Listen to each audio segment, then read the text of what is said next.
Alright, so a lot of my content deals with black box, but you don't need black box to tune any quad. So today we're going to tune up this quad by ear, no black box required.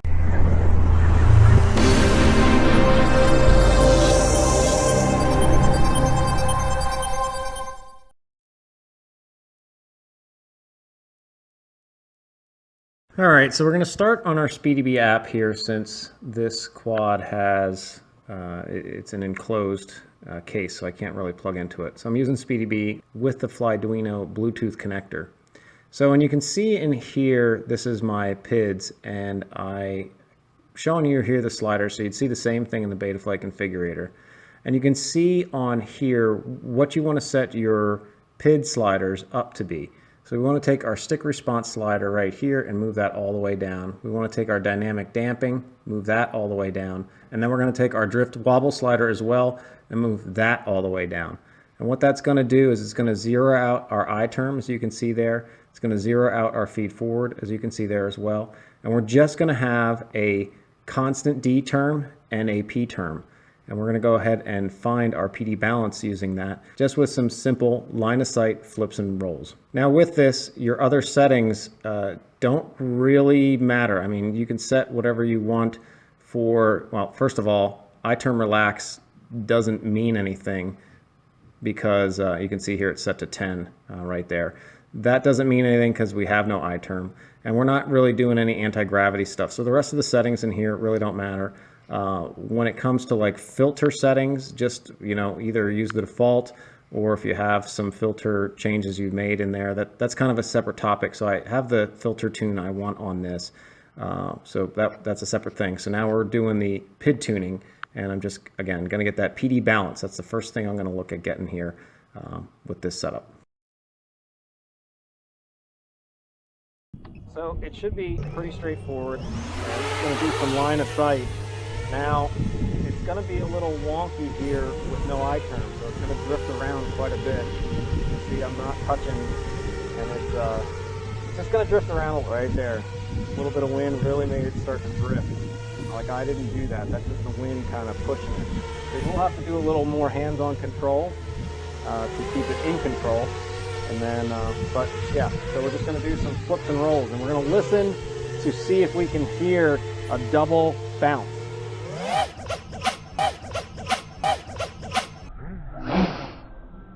So you can hear that woof, woof.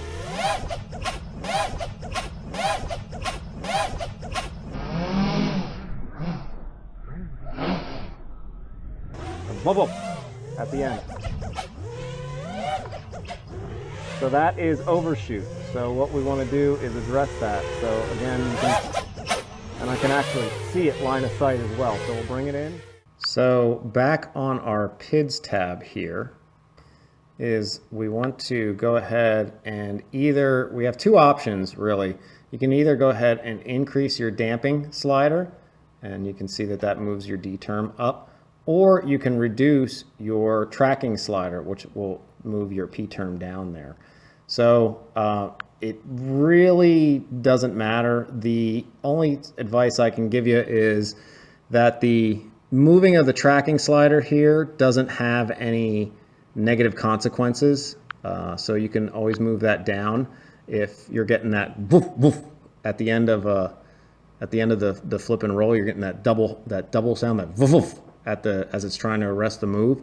You can always move this down. If you don't hear that, what you want to do is definitely move this up, this tracking slider, until you start to hear that. And then when you do, just back it down a little bit. So you want to be just short of where you hear that woof to arrest the move at the end. So in this case, I can hear that a little bit much, and what I'm going to do is I'm going to move that down. Now, you know, one of the simple things, obviously, is you can apply presets, and I've done this a number of times on a 7-inch, so I kind of know where to go. But we're going to set this, I know generally on big quads, your D term and your P term need to be about the same. So you can see I have 31 on P and 30 on D for roll, and then pitch is 32 and 34. So that should be good just through my experiences. If you have a bigger quad like 6, 7, 8, 9, 10-inch, whatever, usually your P and Ds need to be about the same. So let's go ahead and see what that sounds like. So we'll go ahead and save that and then go back out. All right. Again, I term's going to be loose.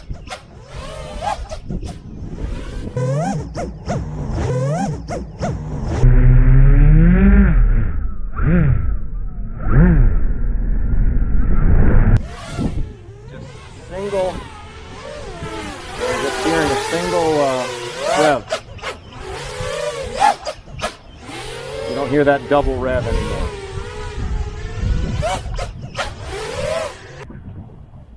Again, you want to move either the damping or the tracking slider up or down, depending on which one. So let's say it's the tracking slider. You want to move that tracking slider up until you get the double rev, and then just be right below that. That's the critically damped PID response. If you have it right off the bat, then you want to go ahead and move that tracking slider down. Of course, you can always do it with the damping slider and then just reverse everything I just said. So that's how you get your optimal PD balance, just by listening to the quad. The next part is moving up the I term. So for moving up the I term, go back into our sliders here. And we're going to check out our pitch wobble slider now.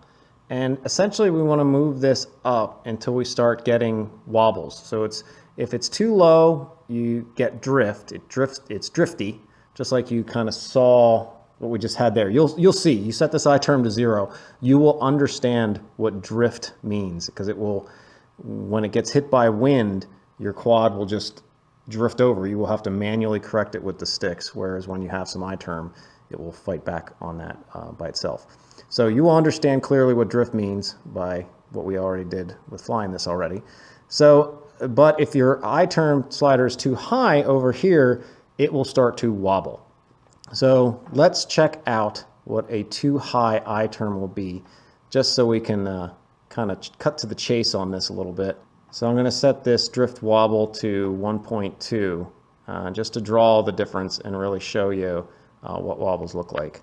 Now for this step, if you do have some higher I terms, or as you're tuning I term and you start to move that up and you would happen to do some flips in the rolls, you may start to see the bounce back creep back in. And what you can do to make that not occur is you can go ahead and set this to some low number like 5. In reality, what I would do is just leave that default. So we're going to leave that at 15, which is the default, and we'll talk about that in a second. But don't. At the end of the day, if you do some flips and rolls as you're moving I term up, you may start to see some new bounce back come in that wasn't there. It's like you just tune that out. But we will address that with feet forward. So we'll talk about that in a second. All right. So you can see right off the bat, there's a little wobbly there taking off. See how it's wobbling? So that is too high of I term. See how it's wobbly there? So we've gone too far on this one, and I wanted to just cut to the chase and show you that wobble. So what we're going to do is move down that drift wobble slider. So yeah, for this one, you kind of recognize it. I would recommend getting on the FPV goggles for it. And you just want to keep moving that drift wobble slider up until you're just short of having wobbles. So let's go ahead and move that back down to where it needs to be. All right, so back in our filter sliders or configurator, now we're back on our drift wobble slider. And yeah, so you'd move this basically to the point where you don't get wobbles anymore. So we will try, let me see here, 0.7 I think. So I'm gonna give 0.8 a shot here and see how that does. And yeah, let's see what that looks like. So, heck of a windy day again, so we have to deal with that, but still a little wobble. Yep, a little bit. Let's see here. Yeah, you can see the wobble. So we're going to bring that down even a little bit more. So we'll probably try taking that drift wobble down to 0.5 just so I'm in the clear here for this one. And yeah, so that's where we're set. The next thing you want to do is you can crank up your feed forward. So go ahead and bring that back up. This one, basically, you can go crazy with it and just keep cranking it up until it is to a sufficient magnitude that you know, it feels good to you, and or basically you don't get any bounce back. If you crank it up too high, your quad could get a little jittery. Definitely before cranking the feed forward up, you want to make sure you have the link presets applied. And yeah, there's really, I wouldn't say you could, I mean, at the end of the day, you just keep moving this up. This will make your quad more responsive to follow your rates. Basically, stick response means it's going to make the quad or push the quad a little bit faster to follow your rates. So I'm just going to go ahead and crank that all the way up. And let's just see what we get, even with it cranked all the way up. It probably will still be fine. Let's just go check it out, though. All right. So wobble should be a little bit better. It's still got a little, it's not wobbling. Yeah, it's still a little wobbly there, so I might have to bring it down some. The other thing I need to do is just move up my PD gain a little bit more. Yeah, so it's auto-correcting there. We'll deal with that in a second, but let's check out feed forward. So I don't get any flips and rolls. It's really difficult here without a freaking wind. But still not bouncing back as a result of all that feed forward. You can see it's pretty much right on the money. We just have I-term stuff going on. So still pretty sharp there. So let's try to deal with that last bit of I-term. Really gets a little tricky. So you see in here where it's, I don't necessarily have a persistent wobble. It's just when I'm getting off the throttle, how it kind of adjusts back and forth there real quick. That is dealing with just the PD gains being too low. Like my PIDs are too soft, essentially, for that kind of adjustment back. It's basically a center of gravity shifting. And so if you just see that quick adjustment after you jump off the throttle, but it's not like a persistent wobble, then that's not I-term. That's just your PIDs are too soft. See how it's not necessarily wrong. So it's different. It's a little difficult to notice the difference between the two, but let me show you what I'm talking about here by moving up the gains.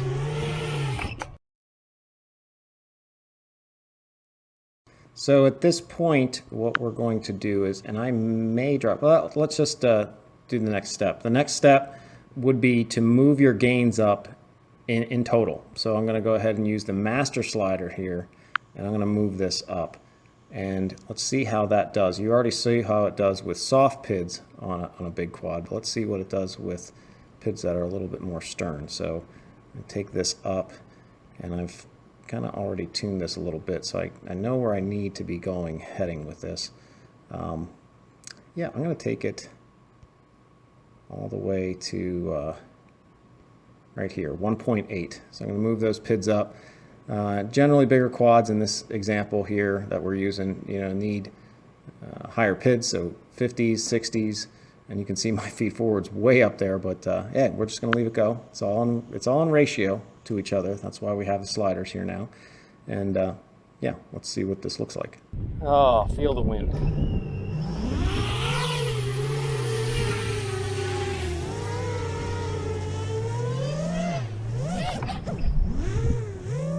So there you can see. That's all right.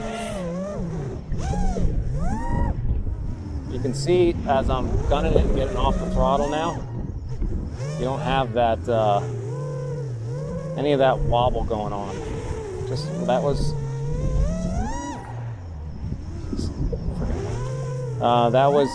So hopefully you can see the difference between soft PIDs and high I-term. High I-term is more like an oscillation wobble, or if you just get a kind of like a center of gravity adjustment, that is that's just your PIDs are too soft. You need higher PIDs. So again, let's just you can just see what I'm getting there for dropping down after doing some pop-ups. Basically, flips and rolls. Now my flips and rolls, they look okay. They seem okay. It's tough with the wind. Just trying to see if there's a slight hint of bounce back there. See if I can hear it.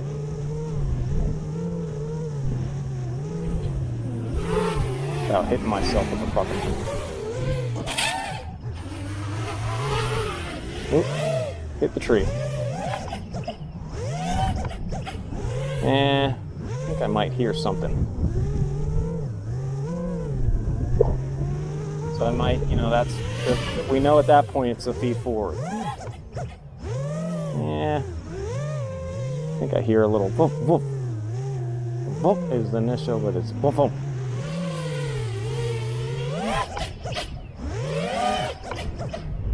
There it was, one. So sometimes if I'm moving the stick real fast, that's when I get it. So that's a sign that your feed forward is a little too high. You can see no drifty stuff, or at least way better.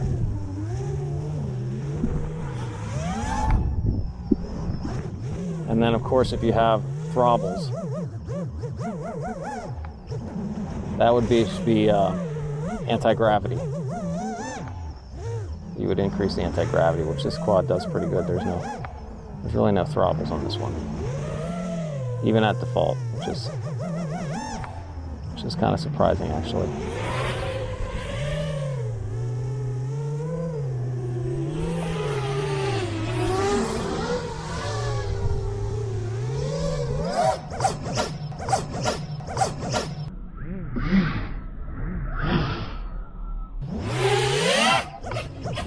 Yeah, hearing a little bit of the bounce back there from the feed forward, so we'll turn that feed forward back down.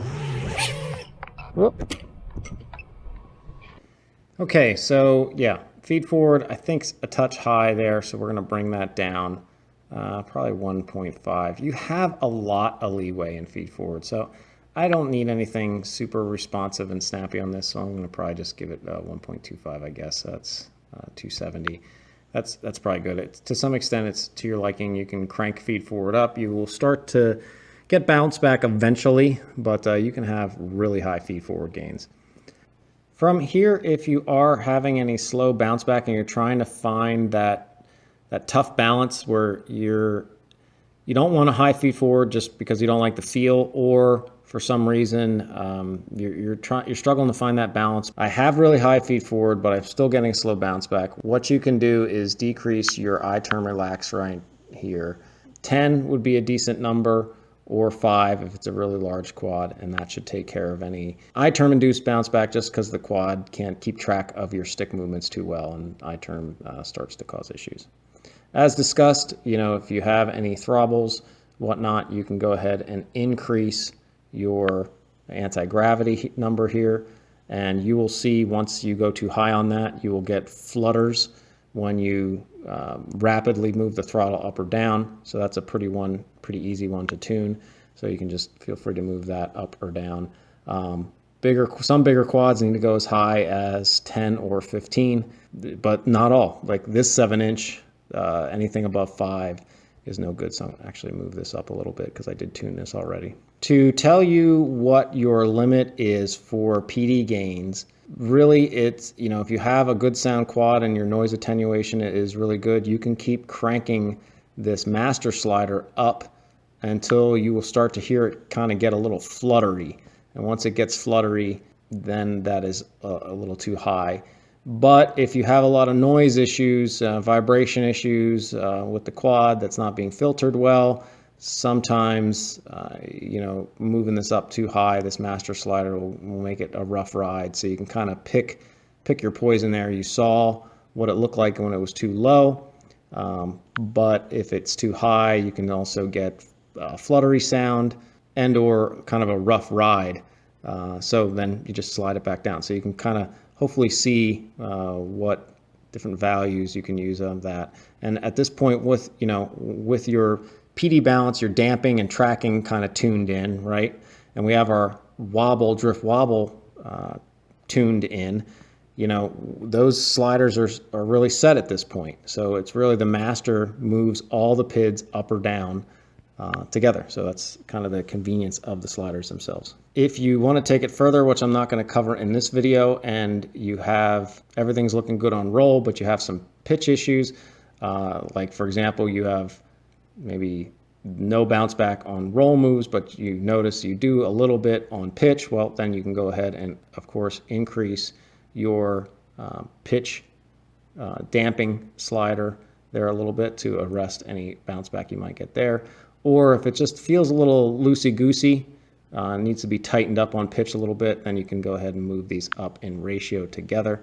So I am going to go ahead and do that on this one and move them both up to a 1.1 so that my pitch gains are just a little bit higher on both those. Finally, just to hit all the sliders, the dynamic damping. I don't really use it all that much, but what you can do here is you can see that it is going to boost my D max so that when I enter into sharp flips or rolls, that my D term is, instead of, for example, on roll there, it's 54, it's going to go up to 73. So that's what that will do. If you really want to, give an extra boost to your D term to damping of the quad on sharp stick moves or in prop wash, then that's what dynamic damping is there for. I do use it for larger cine lifter quads where the PIDs need to be really high, but I still want a smooth ride. So I will go ahead and, if I'm still getting some bounce back stuff, I'll go ahead and use this and move that up. So it's only increasing my D term on sharp moves or in prop wash. Other than that, my PIDs stay low, more like in the 50s and in the 60s there, instead of going up to like 90 or being at 90 at all times.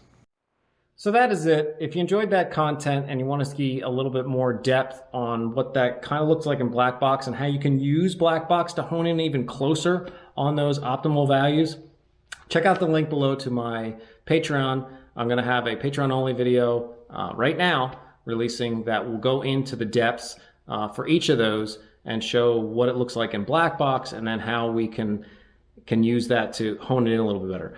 Basically, black box, just like any tool, will give you a little bit more precision. We're trying to use our sight and our ears to tune this, but black box, you can tell with black box that our senses aren't as sharp as we think. But for now, thanks everybody. I hope this helps, and I'll see you in the next one.